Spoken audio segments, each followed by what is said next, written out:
Comcast, blah. I'm shocked that they're still going by Comcast. Didn't they switch to like the term Xfinity years ago? He should have sent that. Over him. Oh my god, I knew it. Way too much. I'm so sorry. Bear folds under the mildest social pressure, which feels like the first step in this movie's thesis that with great lack of confidence comes great evil. It's a fascinating character angle and exhausting to watch. I'm not doing it again, dude. That was so embarrassing. Honestly, I'd assumed he'd be more used to disappointing women. You told me. Why? I mean, he doesn't seem like the type of guy who talks to women every day. He seems very excluded. Like he only has one real male friend that he hangs out throughout the movie. So I don't think that he would be the type of guy to be open, to put himself to be out, to be rejected like that. I need to pour my heart out. Do you know how vulnerable I just got? Skip sins. Flowers, the candy that she said she likes.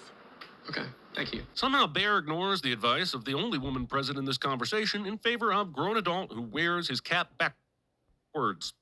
Well, here's the thing. This grown adult actually got the girl of his dreams, Bear Dreams. So one would argue that he should probably like listen to him more, ironically. I'm sorry I made you do that. Sorry doesn't cover all the tips she missed while you briefly embodied 4chan Shakespeare, Bear. Also, I mean, it's this restaurant is relatively empty. It seems like it's like the morning or afternoon, so she could really just make up that time with Bear and the best friend giving her like a huge tip for even doing this. trying to pull a Nathan Fielder, but not fully committing to the philosophy by recreating your collective apartments, extended families, and obtaining a seemingly unrelated pilot license. Oh my god, dude, that was so embarrassing. Based on how self-aware and shy we'll discover Bear is, it's actually kind of hard to believe Ian convinced him to rehearse this with a total stranger at all. But I guess we shouldn't let little things like character consistency get in the way of a lukewarm, cold open fake-out. You want me to call her freaky? All right, so I don't really. I mean, he did this with a waitress, so that would be the best candidate to do this with because it's not like she's going to go harsh and break his dreams or anything or be that too harsh. I mean, her wage is on the line, so she's going to be nice and softball Bear. And Freaky Nicky, that's the name of a Prince song. He should have took a sit off for that. Call her Freaky Nicky? Movie somehow makes flirting sound like a fetish accusation. Like, hey, remember? We don't really know why she's called Freaky Nicky like that. And the movie, like, tells you that, hey, like, she was bullied. Like, she was bullied as, like, a child because she was called that. Probably slut shaming, so it's not really fetishing. It's not really like a fetish or anything if you like remind people like a childhood insult. This is such a weird pivot. You used to get bullied, everybody called you Freaky Nicky? Freaky Nicky is a terrible nickname. Ian's trying to force a rhyme to make it kind of... Oh yeah, and I wanted to point this out. For some reason they misspelled freaking like right there. I don't know if it's like a pun thing or not, but I just found it like weird. I don't know if they were using AI or whatever. I mean, my videos are not like up to par like that, but I just like thought like these people like nitpick everything. I thought they would be A1 when it came to like editing. Sound like Freaky Nicky, but there are other options that take far less effort. And freaking freaky and Nicky like rhyme. I don't know what he meant by that. Stupid. They thought out and witty. I love trivia night. It's all I have. I wake up every Wednesday rock hard thinking about trivia. In an effort to establish the movie's title as its central organizing principle, we're dragged into the deeply cursed psychological space of a man who wakes up erect and looking for answers, but that is never explored further on the grounds of being a trivial pursuit. You can't. Wait, I think like the reason why he's waking up erect is because he likes trivia. He doesn't need to look for answers. I mean, he got his answers. He's sexually attracted to trivia. You don't need to like pivot or look for answers from there. And we can see that the waitress is making her tips up, um, mix, messing with these two. This dead cat is the weirdest piece of foreshadowing since I drove past that telephone pole on my way to watch Hereditary. How did you get into these? A single line of dialogue that undermines the notion that this man has ever interacted with a creature who nature deemed it unnecessary to burden with the consequences of physics. Also, movie wants us to believe this was a simple cat death by curiosity, but the evidence. Actually, I think the whole thing is like this is actually like Bear's grandmother's household, and it's led to believe that the grandmother accidentally like poisoned the cat while trying to feed it because his grandmother has dementia. So I know like nobody really, well, nobody at CinemaSins looked into it, but his grandmother has dementia and she accidentally poisoned the cat, or at least that's what the movie led us to believe. And this will be further context for why there's writing at the bottom of the bottle. Just something far more sinister. After successfully completing a series of advanced dexterity challenges, this tiny furry locksmith somehow succumbs to the culinary judgment of a seagull. A cat 3 evolutionary leaps away from paying rent doesn't go out like this. This was clearly foul play. There's a note on the bottom of these pills that says do not eat, and I'm not sure who that's for. If it's for the human. It's for his grandmother.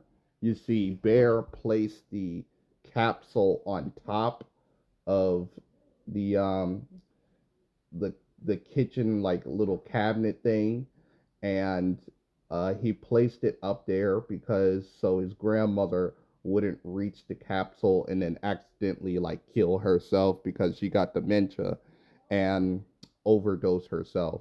And the reason why Bear has like do not eat is in case she does get to the capsule by reaching up, she can see on the top it says, "Oh, do not eat." And a lot of times when you're messing with dementia, people with dementia and stuff like that, then you have to like hide bottles from them because they might forget that they already took their dose and then overdose and stuff like that. So when you see like stuff that says on the bottom, it's for the people who's reaching up and grabbing the bottle. You know, this is not rocket science, guys. Pills that says do not eat, and I'm not sure who that's for. If it's for the human, shouldn't it be written on the front? And if it's for the cat, it's an exercise in futility. It's such a weird way of phrasing it for the human. Like, I don't know if he knows, like, Bear's grandmother is in the house or not. And if it was just Bear, then, why don't just say Bear? But clearly he knows that another person is in this household. Probably his grandmother passed or not, I don't know. Or probably in another place or shelter. But yeah, that's why there's like notes written on the medicine cabinet. But yeah, what? Because cats famously never do what they're told, even if it's written in Sharpie. Let's walk through this kit. Yep, pretty much. Relaxed about its inventory of valuable objects that just so happen to be cursed. Or it does work and it like ruins their lives. Or they die or wish they were dead. Ha ha ha! We are having fun and laughing about the thing that's going to happen in this very movie. I don't know why He didn't send them for strong foreshadowing, since Bear actually, like, kills himself, or at least tries to kill himself in the movie. Crush on a guy. No one knows. Humble brags that, at their core, simply illustrate a commitment to being counterproductive. Do you like me?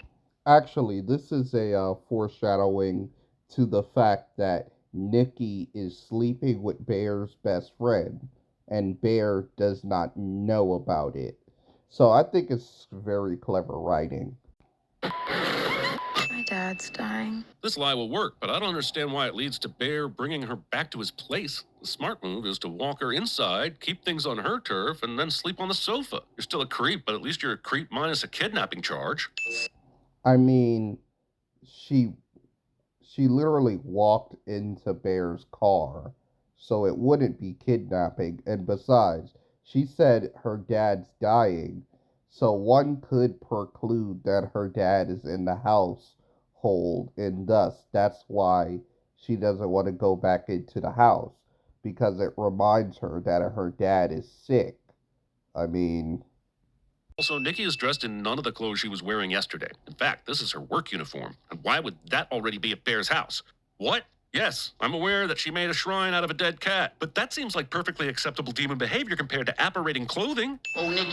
all right. So the reason why Nikki is wearing her work uniform is that she went back home, traded out her regular clothes for her work uniform so she can convince Bear to take her to work since, she's obsessed and she wants to be around Bear. It's actually genius writing and a genius example of how manipulation works. Thinking of both of us. We're... On MDMA and wasted. That's okay. It is not okay. Also, even if Nikki's story were true, Bear's response would still feel wrong. He hears behavior that should make him stop and ask harder questions, but instead offers unconditional reassurance. I'll even give the movie credit for that being intentional. The problem is the supernatural framing makes Nikki look like the danger, while quietly obscuring the fact that Bear is one too. So I think this is a reference to like date rape or something, but the fact is that both of them were wasted. You know that both of them came from the bar, right? Which, which you can sin the fact that Bear probably drove what can be called as drunk driving and stuff like that. But the fact is, both of them were wasted, and Bear only find out that she was on drugs later on. So, to Bear's mindset, both of them are equally wasted and kind of were on equal grounds when it comes to like sex or hooking up. You framing love me more than anyone in the f***ing world. This is basically beware what you wish for wrapped in monkey's paw logic. Oh, shoot. His name really Bear? I think Yes. we're... Yes, in universe, his name is really Bear. Just Bear? Literally just Bear? Literally no one else in the entire universe. Just this guy. I wish Nikki... Okay, so do a little bit of research.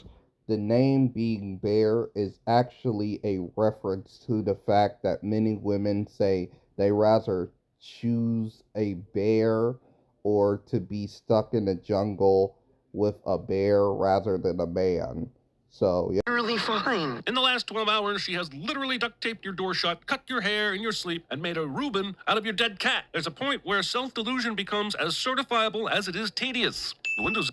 Alright, so, of course, this all was not Freaky Nikki, but OG Nikki's actions. And added to the fact that, love will make you do crazy things. And it doesn't help that this guy is actually, like, secretly sleeping with Nikki. So that's, or at least in the past, he slept with Nikki. I want to sit next to Nikki. You do not.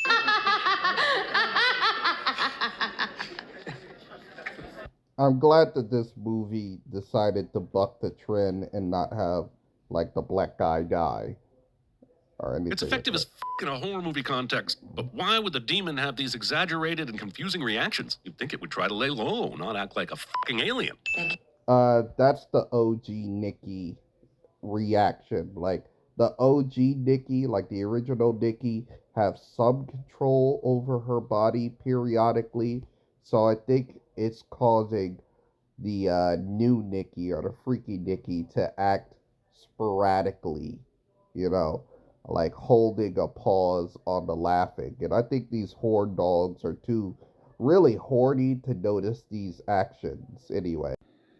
But as much as I appreciate the comedy of the moment, Bear is covered in blood, and that seems unremarkable to this guy for reasons I can only assign to the script. Nobody would buy it. If Alright, so the reason why it's unremarkable to this guy is because he works in a tragic store. Like the woman who earlier was hinting at people wanting to kill themselves, which is what Bear does later on in the movie, or at least he attempts to kill himself. Either way, Bear dies.